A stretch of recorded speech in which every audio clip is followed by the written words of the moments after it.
बिल्कुल हुजूर, नोटबंदी के 6 साल बाद प्रधानमंत्री नरेंद्र मोदी प्रधानमंत्री कार्यालय में कहीं बैठकर मंद मंद मुस्कुरा रहे होंगे और कह रहे होंगे, कैसा लगा मेरा मजाक।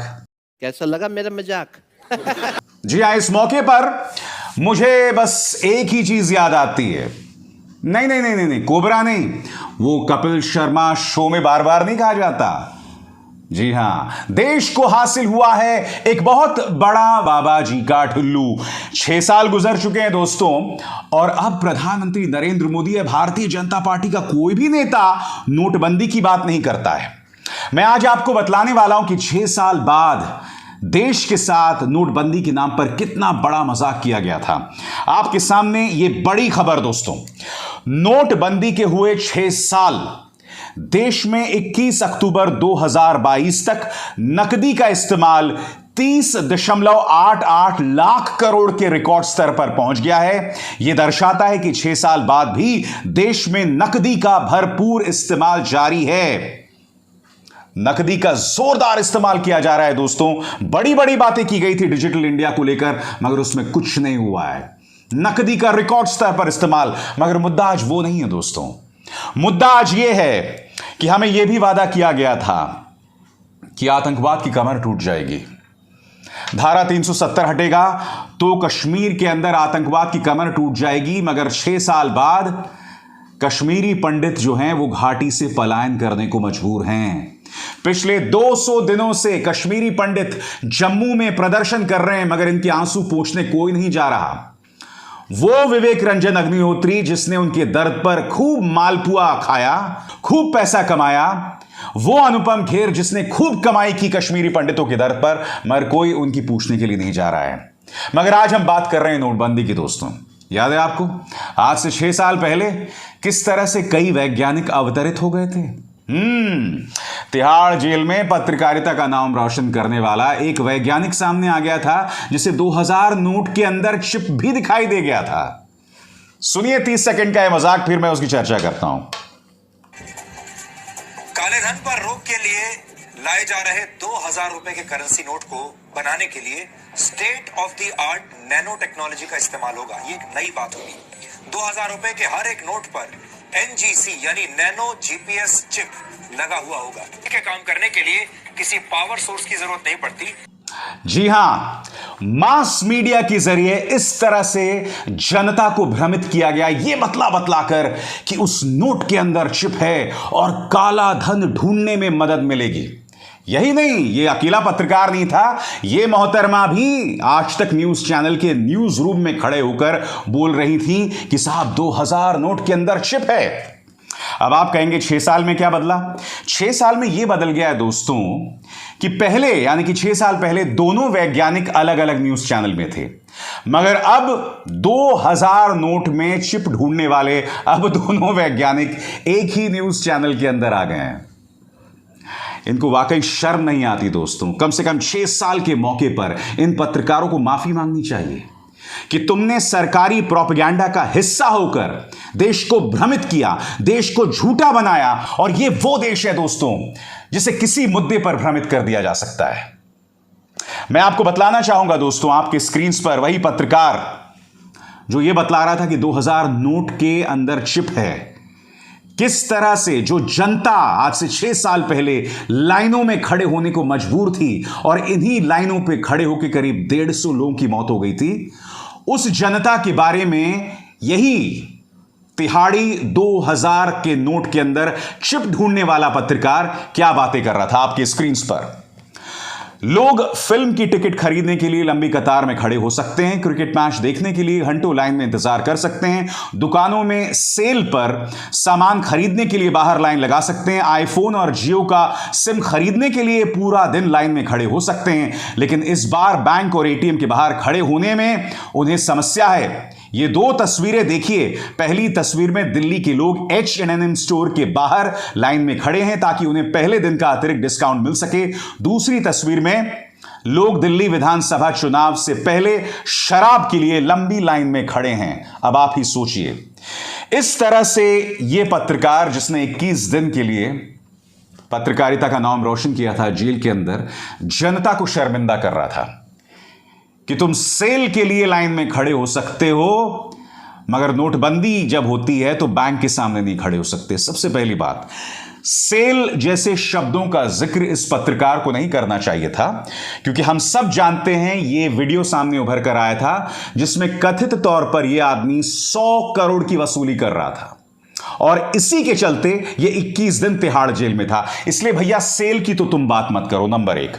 नंबर 2, जब लोग जियो का सिम खरीदने जाते हैं या H&M स्टोर के बाहर डिस्काउंट के लिए लाइन में खड़े होते हैं या फिल्मों के लिए लंबी लाइन या लंबी कतार लगाते हैं, वो अपनी खुशी से लगाते हैं। यहां पर हालात आपने ये कर दिए थे कि अगर उसने नोट नहीं बदलवाए तो उसके घर में उसके बच्चों को खाने के वांदे पड़ जाते, खाने की मुसीबत पड़ जाती है। और उसी लाइन में खड़े होकर करीब 150 लोग मर गए थे। इस तरह से दोस्तों इन्होंने अपने प्रचार तंत्र का इस्तेमाल किया था, इस बेरहमी का परिचय दिया था। और मैं नहीं भूला हूं दोस्तों प्रधानमंत्री नरेंद्र मोदी का वो बयान, अगर मुझसे थोड़ी सी भी भूल चूक हो जाए तो वो चौराहा बता देना, मैं आ जाऊंगा। याद है? सुनिए। भाइयों बहनों, मैंने सिर्फ देश से 50 दिन मांगे हैं, 50 दिन। 30 दिसंबर तक मुझे मौका दीजिए मेरे भाइयों बहनों। अगर 30 दिसंबर के बाद कोई मेरी कमी रह जाए, कोई मेरी गलती निकल जाए, कोई मेरा गलत इरादा निकल जाए, आप जिस चौराहे में मुझे खड़ा करेंगे, मैं खड़ा होकर के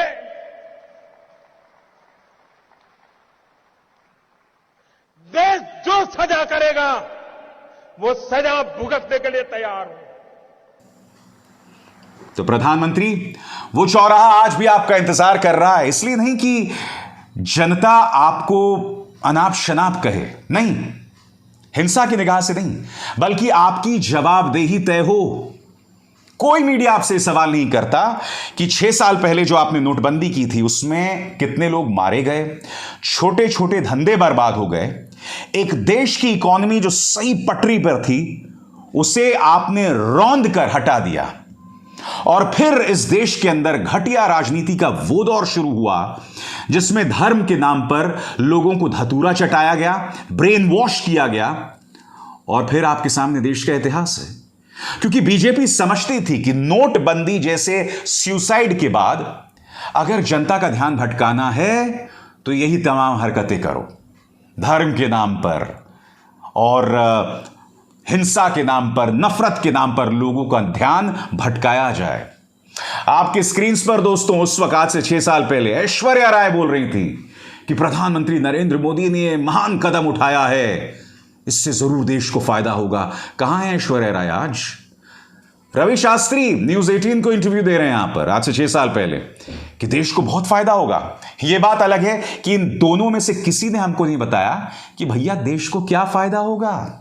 और सिर्फ ऐश्वर्या राय और रवि शास्त्री नहीं, आपके स्क्रीन पर ऋतिक रोशन भी आज से 6 साल पहले नोटबंदी के फायदे बता रहे थे। अन्ना हजारे कह रहे थे कि लॉन्ग रन में, बाद में जाके देश की जनता को इसके फायदे दिखाई देंगे। हेमा मालिनी भी कह रही थी कि लॉन्ग रन में देश को इसका फायदा होगा। स्वर्गीय अरुण जेटली जो उस वक्त देश के वित्त मंत्री थे, उन्होंने भी कहा था कि बाद में जाके देश की जनता को इसका फायदा मिलेगा। अब 6 साल गुजर गए हैं, इनमें से क्या कोई बताना चाहेगा कि लॉन्ग रन में यानी बाद में जाकर इसका क्या फायदा हुआ? बाद में जाकर सिर्फ इसका फायदा 2 लोगों को हुआ है, वो 2 लोग जो आपके स्क्रीन पर हैं। मैं आपको बतलाना चाहूंगा दोस्तों, 6 साल बाद राहुल गांधी ने इस मुद्दे पर करारा तंज कसा है प्रधानमंत्री नरेंद्र मोदी पर। क्या कहा है राहुल गांधी ने आपके स्क्रीन पर? राहुल गांधी कह रहे हैं काला धन नहीं आया, बस गरीबी आई, इकोनॉमी कैशलेस नहीं कमजोर हुई, आतंकवाद नहीं करोड़ों छोटे व्यापार और रोजगार खत्म हुए, राजा ने नोटबंदी में 50 दिन का झांसा देकर अर्थव्यवस्था का डेमोलिशन कर दिया है, यानी कि अर्थव्यवस्था को तहस नहस कर दिया है। और दोस्तों दुख की बात यह है कि कोई जवाबदेही नहीं है, कोई जवाबदेही नहीं है। कोई और देश होता जहां लोकतंत्र मजबूत होता, हालांकि 2014 से पहले मुझे भी लगता था कि मेरे देश का लोकतंत्र बहुत मजबूत है, यहां की राजनेताओं की जवाबदेही है, मगर पिछले 8 सालों से वो सब खत्म हो गया है। राजनेताओं की कोई जवाबदेही नहीं है। प्रधानमंत्री नरेंद्र मोदी से सवाल किया जाएगा तो आपको देशद्रोही बताया जाएगा। हम नहीं बोले हैं, उस वक्त जब नोटबंदी की लाइन में लोग खड़े होते थे, परेशान होते थे, तो कोई ना कोई बूढ़े अंकल आ जाते थे कि सीमा पर हमारा सैनिक मर रहा है और तुम लोग लाइन में भी नहीं खड़े हो सकते। इस तरह से इस देश की जनता पर उस वक्त इमोशनल अत्याचार हुआ था। सरकार ने एक सुनियोजित ढंग से अपने प्रचार तंत्र को लगा रखा था। इन तमाम लाइनों में इनके जासूस घूमते थे, इस तरह की बातें करते थे। फिर ब्रेन वॉश करने के लिए इस तरह के पत्रकार थे जो आपको झूठ बोलते थे कि 2000 नोट के अंदर चिप है, और फिर जो लोग शिकायत करते थे तो ये पत्रकार उन्हें कहते थे, अरे फिल्मों के लिए तो तुम लाइन में लग सकते हो, नोटबंदी के लिए बैंक के सामने लाइन में नहीं लग सकते। आज इन पत्रकारों से पूछा जाना चाहिए, बताइए ना 6 साल में क्या हुआ? कुछ तो जवाब दीजिए। कुछ तो फायदा हुआ होगा देश को? कोई फायदा नहीं है। क्योंकि आप जानते हैं दोस्तों, भारतीय जनता पार्टी की आदत है कि जहां फायदा ना भी हुआ हो वहां पर भी ये लोग फायदा गिनवा देते हैं। नोटबंदी की अब कोई बात ही नहीं करता है। इस बात पे गौर किया आपने? कोई बात नहीं करता है नोटबंदी की।